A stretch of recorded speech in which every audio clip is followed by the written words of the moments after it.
Tashkent, Uzbekistan, China, یہ بھی شامل ہوں گے، یہ سب کے سب۔ اور اس میں جو امپورٹنٹ چیز ہے آگے جا کے وہ یہ ہے کہ پاکستانی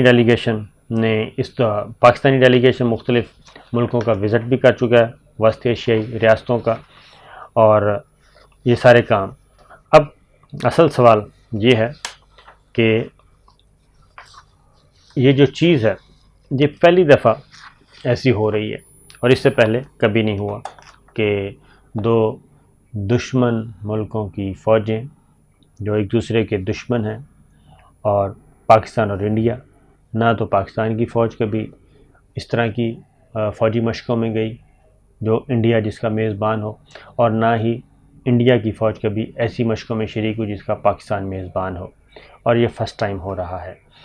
اسی طریقے سے لائن آف کنٹرول پہ جنگ بندی ہو گئی، اور پھر آبی تنازعات پہ پاکستان کا وفد بھی دلی سے ہو آیا، اور مذاکرات جاری رکھنے پہ اتفاق ہوا۔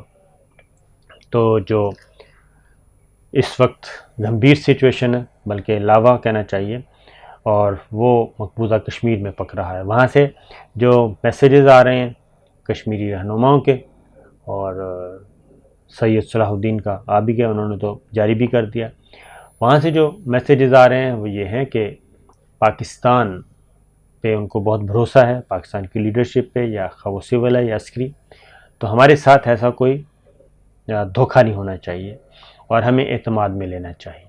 یہ یک طرفہ طور پہ بھارت کو اتنی رعایتیں نہیں دینی چاہیے، کیونکہ گراؤنڈ پہ وہ کہتے ہیں کہ ہماری پوزیشن مستحکم ہے، اور جو اس وقت مقبوضہ کشمیر کی سچویشن وہاں سے کشمیری قیادت بتا رہی ہے، وہاں پہ یہ ہے کہ 35A اور 370 کے بعد، 5 اگست کے ایکٹ کے بعد، وہاں پہ غیر ریاستی غیر کشمیریوں کو وہاں پہ مسلط کیا جا رہا ہے، اور انسانی حقوق نام کی تو کوئی چیز ہی نہیں ہے۔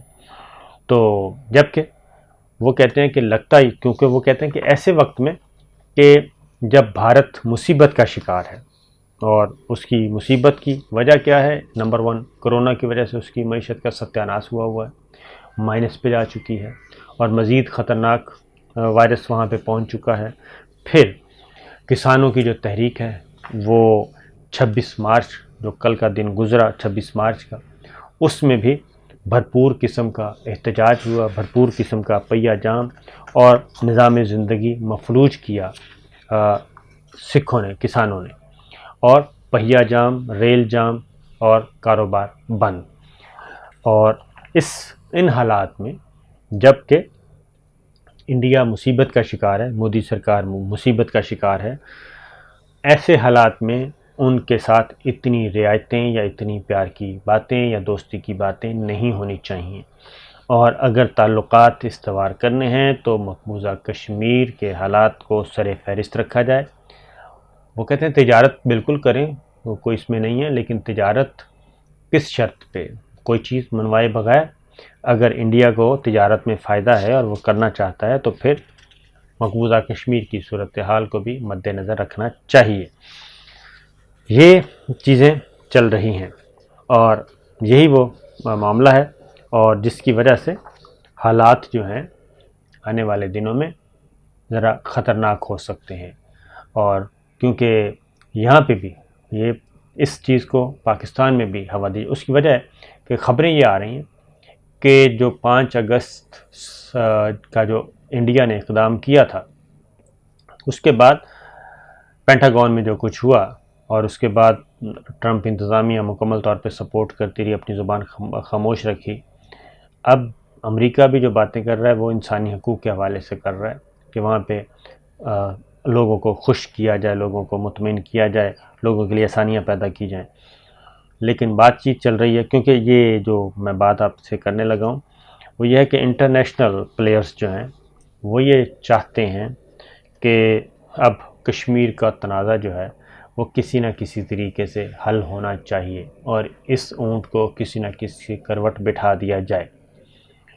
اور اس میں نمبر 1 یہ ہے کہ تعلقات معمول پہ لائے جائیں، اگلے مرحلے پہ بات چیت کی جائے، تجارت شروع کی جائے، اور جو کشمیر، مقبوضہ کشمیر، آزاد کشمیر کے درمیان جو 5 تجارتی راستے تھے ان کو کھولا جائے، دونوں طرف لوگ آنا جانا شروع کریں اور صورتحال کو معمول پہ لایا جائے.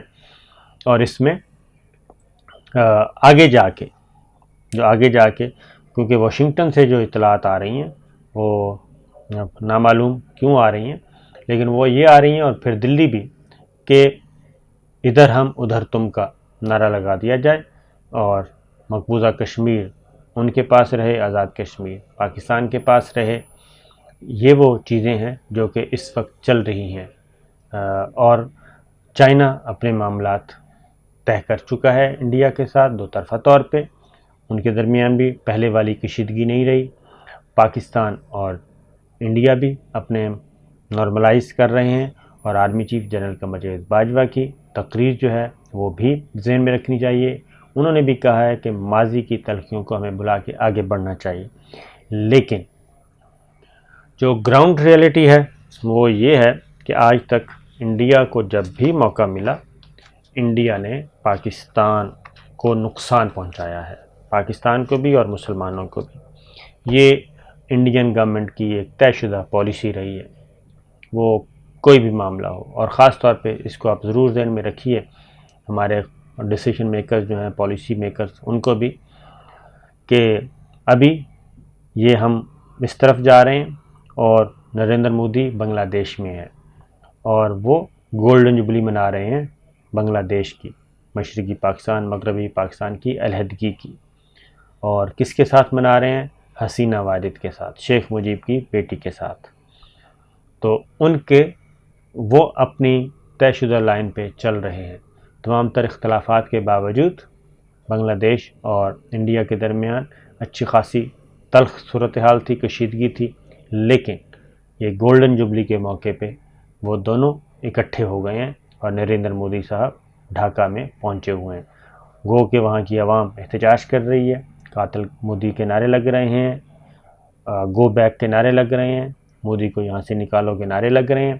لیکن بنگلہ دیش کی حکومت اس وقت وہاں پہ کون سا خاندان اقتدار میں ہے جس نے پاکستان کو توڑنے میں اہم کردار ادا کیا؟ شیخ مجیب اور اس کی بیٹی.